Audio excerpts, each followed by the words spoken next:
Welcome to Diving into the Discourse, Season Conversation podcast, where we talk to faculty and staff about their research and area of expertise. I'm Alondra Ponce, and with me is my co-host, Carmen Ramos Chandler.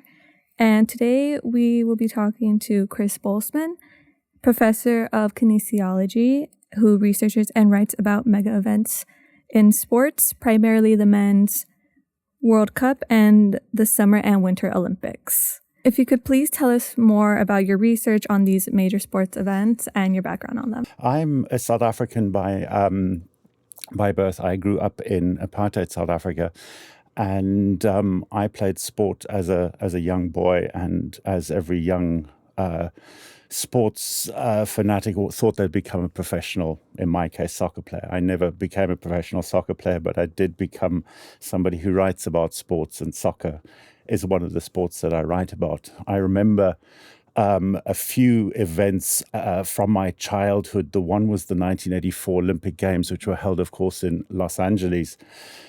And there was a British runner who was actually South African. Her name was Zola Budd. And there was a lot of controversy around her. She was running for the British team.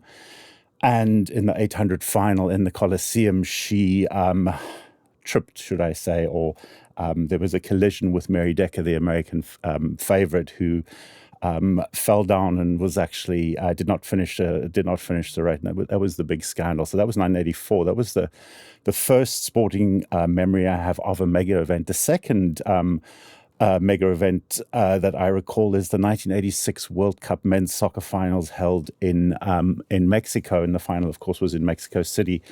So these two events have always stuck with me. I was a young teenager, and as I went through my scholarly journey and started to write on sport, started to write on mega events, I got to start to question the rationale and the logic of mega events, because they're always posed as these wonderful events that bring communities together, that leave lasting legacies. And I have, as a sociologist by training, concerns and questions about what are these real legacies.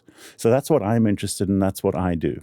What are their legacies? I mean, I was old enough to have been in Los Angeles for the 84 Olympics. And there's this mythology that arises with the Olympics, with FIFA and the World Cup and any other major, I mean, here in the United States, the Super Bowl, the World Series, the NBA finals, even the NCAA finals. It's this mythology that these are demigods and we're breathing rarefied air and all magic is going to happen in the communities and the people involved. I think that's mythology and not reality. Look, I think you've really summarized that really well. And I'm also, besides being a critical sociologist, I'm also a sports fan. And I am very, very excited for the Men's World Cup that will take place in the US. And of course, there'll be 8 matches played in Los Angeles at the SoFi Stadium. But at the same time, as a sociologist, I have to ask questions. So we must remember that these mega events cost billions of dollars to put on. And in the case of the United States, particularly 1984, this was all private money that was invested in facilities, in stadia and so on. This will be exactly the same in 2028. But I think there are various caveats that we have to we have to think of. So these legacies are not necessarily tangible. So we may have stadia, but this feel-good factor, this feel-good notion of people coming together. In the case of South Africa in 2010, there was a wonderful period of 4 weeks of celebration. Crime went down. People felt safe. People were out on the streets. But as soon as that event concluded, people went back to their daily lives and realities. And the same will happen in the United States. So I think there's an important concept that we have to consider, and this is this notion of sports washing. Now, sports washing is really the practice of using mega events to create more favorable and positive images of a country. And we think of the recent Men's World Cup in Qatar in 2022. Qatar, of course, is not a democracy. It has very questionable human rights records. Same-sex relationships are banned. Some of the statistics around the number of workers that were killed building the stadia suggest over 6,500 workers were killed. And during that 4-week event, Qatar basked in this glory and in this coverage.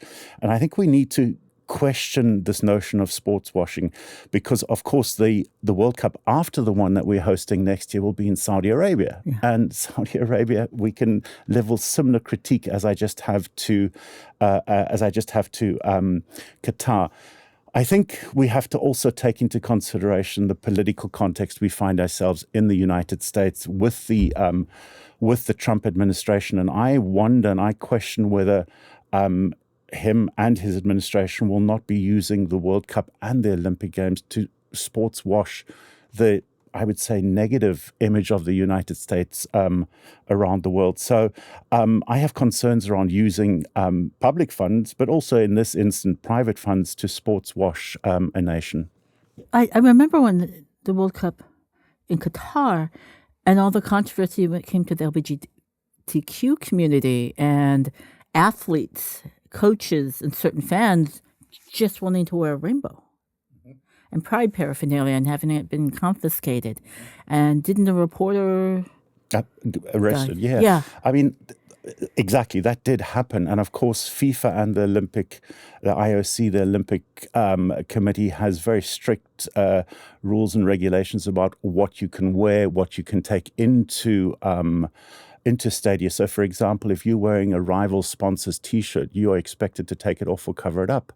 There's several examples of ambush marketing that takes place. But yes, it does present this sort of real, this notion of we're all in this wonderful experience. But in reality, it is staged, managed. Ticket prices are extraordinary high, so that local working class fans are priced out of these events, and they become these corporate marketing events that are really sanitized and don't really have that real feel of genuine sporting events as we have in terms of soccer leagues around the world. Yeah. And recently as well, the Club World Cup underwent a major revamp and expanded greatly, featuring 63 matches, I believe. And how could this affect the players, especially from the teams that already have packed schedules from other tournaments? Alondra, that's a really good question. And I think you just have to listen to the players and the managers themselves. This was during their off-season, in other words, their summer break, and they were expected to play additional matches in temperatures that were unsafe for anybody to do anything, let alone play 90 minutes of soccer. You've got to look at some of the injuries that were sustained. I mean, Bayern Munich's star player Musiala was injured in one of the matches, and he's out for several months. So what we have is FIFA trying to, the soccer's world governing body, packing more matches in to make more money for these elite clubs and for FIFA as an organization, without taking into consideration the impacts on players in these conditions. So it's of great concern. It almost sounds to me that they're treating, I don't mean to disparage horse racing, but they're treating the athletes like racehorses without taking into account their humanity. Absolutely. I think it's a bit of a cattle market, and players are reacting, and players on social media have been voicing their concerns, and FIFA has to acknowledge it. FIFA hasn't said what the next or when the next World Club Championship will take place. Whether it will take place, we don't know. So that's all in flux. And I think as soon as players start to express and join in solidarity, they will have a voice, because without players, we don't have these events. What kind of message does that send to aspiring athletes? I think it sends several messages. On the one hand, it sends a message that if you're injured, that's your career, potentially that's your career, but also that you are expected to, and you're pushed to your absolute limits. And this is not sustainable. We have players, and particularly in the women's game, we have women who have been injured and take several months to come back to be able to play again. In many instances, have to retire. The message it sends is that you're expendable. You can be replaced, and there are thousands of young, in terms of soccer, up and coming players who will just take the place of those players. And having been a fan for so long, how have you seen these tournaments grow and change throughout the years? Well, I mean, I was at the World Cup in South Africa in 2010, and obviously being biased, being a South African, it was a wonderful, wonderful experience. The team wasn't very good, but it brought the country together in a way I don't think it ever has before. So that was a great experience. But I remember from South Africa in 2010, and the same will happen in the United States in 2026, it becomes this event of inclusion and exclusion. So inclusion, if you are able to afford the tickets, you have the credit card to be able to firstly register with FIFA, and we all assume that everybody has credit cards, and that's not the case. So we assume that people have access to credit, people can register and pay hundreds of dollars for these tickets. So as I've already said, in many cases, real working class fans are excluded. But if you go to the SoFi Stadium down the road in Inglewood, and as soon as you step foot into the parking lot, the large parking lots around the stadium, you'll see that there are these big signs which say "No vendors permitted." Yeah. And what that means is people, as we know in Los Angeles, at any event you go to, you have your bacon-wrapped hot dog. Yeah. And these are sold by working class, in most cases, Latina folk. These are the kinds of people that are excluded from these events. So when mega event organizers, FIFA and IOC, say we'll bring in these jobs. And in 1984, we had, I think, 70,000 jobs were created for the Olympics. But those were all temporary. Those were all, in many instances, part-time. And as soon as we had a recession, those jobs were lost. So we're excluding people who live in these areas from making any real income. And what we also have with this, as soon as we start designating areas either for the Olympics or for the World Cup, these areas get services provided. There's infrastructure investment. That also means that the locals who live in these areas are essentially moved out or displaced because they can no longer afford the rents, or buildings are sold off. And there's a gentrification that takes place around these areas. And you just have to walk around Inglewood to see that. And when we speak to our own students who live in Inglewood, many of them say that their families have been priced out of these areas. So there's a real concern about this displacement of local folk in these areas. Wow. So when we're talking about these big events, we often look at them, media often look at them through rose-colored glasses and aren't looking at the long-term real-world impact. Let's be real. The Olympics are they're going to be here for a few weeks, and then they're gone. So we're not going to have another Olympics in Inglewood at SoFi Stadium. Sure, we'll have some football games, but those fans are different. The sports teams that utilize SoFi Stadium are different than international competition. Yeah, I think you're absolutely right. I mean, the Men's World Cup is spread over several cities in North America for 4 weeks. The Olympic Games is roughly 2 weeks in June, and then another in July, and then another week in August for the Paralympic Games. I think there's also another consideration that we have to address, that there's this real weaponization and militarization that takes place around these mega events. And if we go back to the 1984 Olympic Games held in Los Angeles, we had what was known as the Olympic gang sweeps. This was under Chief Daryl Gates, where essentially thousands of young black men were jailed in 1984 in the lead up to the Olympic Games to supposedly minimize gang crime during the Games. And if you look at the statistics, between 1984 and 1989, there was a 33% increase in citizens of or residents of Los Angeles complaining about police brutality. There's some commentators, and I think there is something to be said about this and something that we need to consider. Some commentators even suggest that the riots, the uprising of 1992 in Los Angeles can be directly traced back to the weaponization of the Olympic Games in 1984. And in the build-up to LA 2028, we have the event. has been designated as a national special security event. This is nothing new. Salt Lake City, which hosted the Winter Olympics in 2002, also had this designation. And what this means is that the federal government is able to use, or the federal government is responsible for security planning for this event. This means that the U.S. Secret Service is responsible for, was the responsible agency that design and implement the plans around security. And of course, this also includes Immigration and Customs Enforcement, in other words, ICE.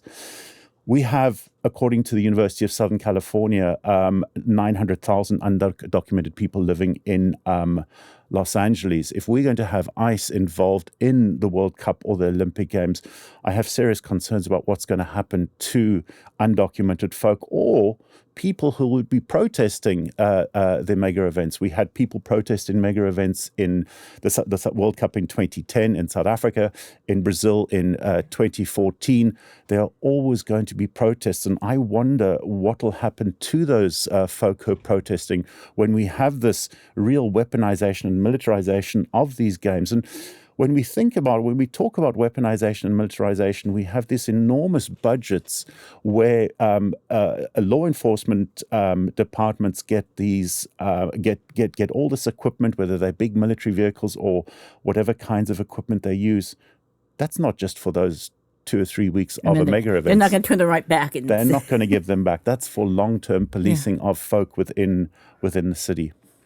I do remember following the 84 games, the increased use under Chief Gates of battering rams to break into homes of someone who is allegedly suspected of being a gang member or a drug dealer, and the number of times families, small children, were impacted, and the number of lawsuits that then were filed in response to what seemed to be arbitrary use, because I'm not Angelino, of those battering rams on homes disproportionately poor communities.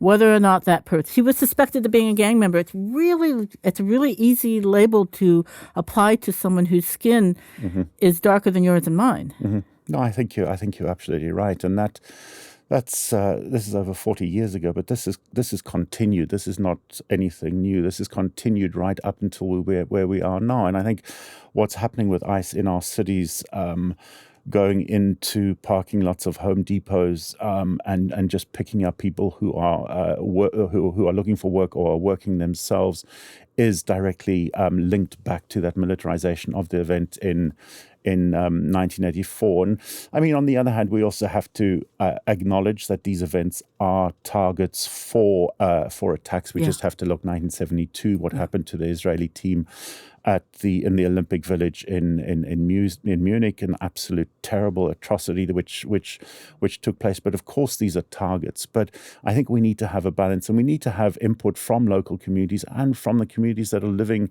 around these stadia. They need to be partners. They need to be involved, rather than these big organizations, FIFA and the IOC, coming in and essentially just making billions of dollars off the events in local communities and in local neighborhoods.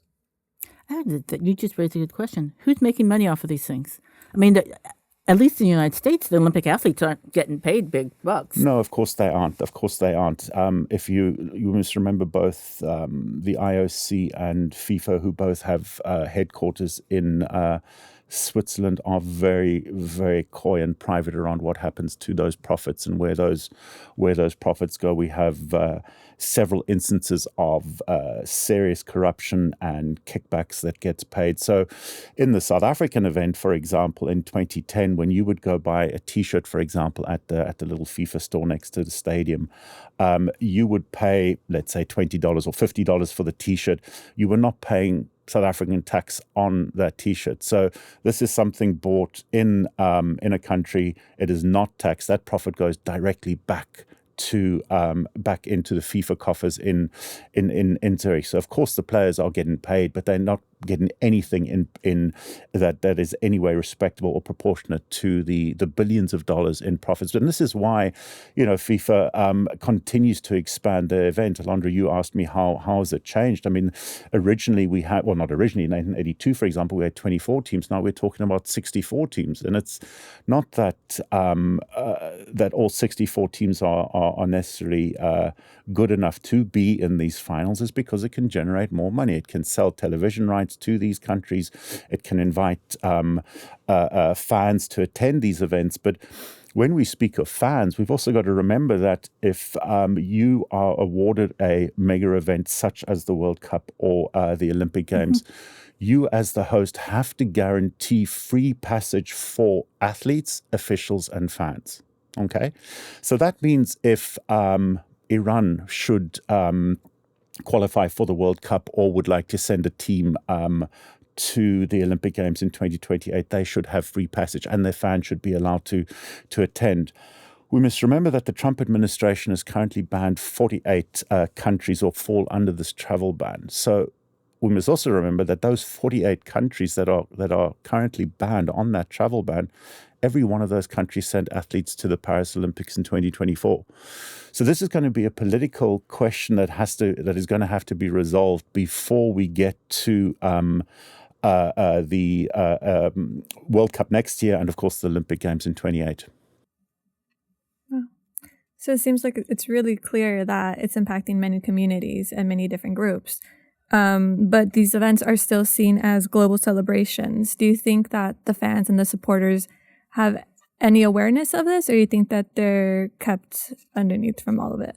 Well, look, it's difficult. I mean, tickets or the lottery for tickets goes on sale in September, and to be honest, will be trying to get tickets. So this is the contradiction. I think this is the human condition we find ourselves in. On the one hand, I'm critical of these events. I will be protesting these events, but in many ways, I'll also be part of these events because they are incredible and they are sold to us. I think it's we have to go back to ancient Rome and the classic quote of bread and circuses. And this is exactly what it is. Give people bread, give them circuses, and they will be happy. And I think this is exactly what happens here.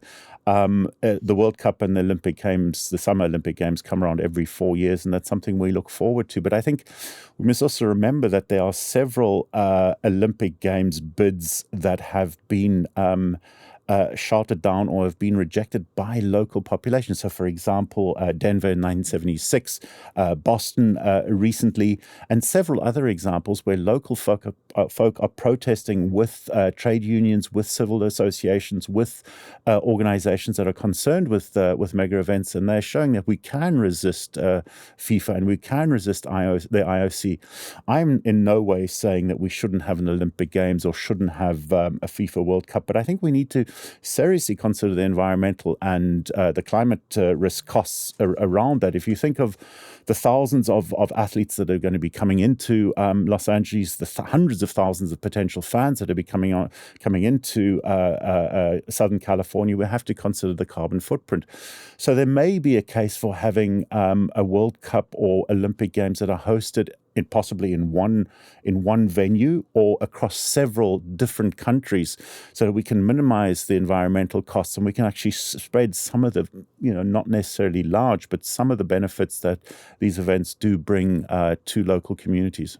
Do you think they'd be receptive to that sort of idea? Because I would think, I hate to be stereotypical, but I have a thing from The Simpsons of Mr. Burns saying, I want all the money and I'm not going to share it with anybody. Yeah, I think that's always it's always great going to The Simpsons for inspiration. I think you're absolutely right. FIFA and the IOC do want all the money, but there are examples. The European Football Association hosted an event recently, which was the European Championship, which was spread over several countries in Europe. So there are ways of doing it. I think it's obviously the leadership of these organizations that we have to hold to account and we have to push. And there is a glimmer of hope, I think, in the IOC, because the recently elected president, Kirsty Coventry, she hails from Zimbabwe. She's the first woman to lead the IOC. She's the first African to lead the IOC. And she has made positive and warm overtures to considering alternatives, to considering change. So I think if we can try and hold those officials to account, we can possibly move. I think we're also in an era of social media where we have contact in some instances, real tangible ways with athletes, with officials. We should be pressurizing and we should be pushing. Many of my students, for example, are very excited about the upcoming Olympic Games and World Cup because they can volunteer for the event. And I always ask them, well, you're volunteering, which is fabulous. You get a nice T-shirt, a nice jacket, maybe a pair of sneakers. You have these fantastic events. There's no guarantee that you're going to see any of the events. You may have to be directing people to restrooms. But that's labor which is free. Is that appropriate? We should be asking those kinds of questions. If they're making billions off of the Olympics, why aren't they paying the people who work? Well, that's the question we need to pose to them. The fact that they because this goes back to Alondra's question, this idea that we are so, this myth of these mega events, these wonderful bringing together of communities of people of different countries and so on. We get sold this dream, we get sold this circus, and we buy into it.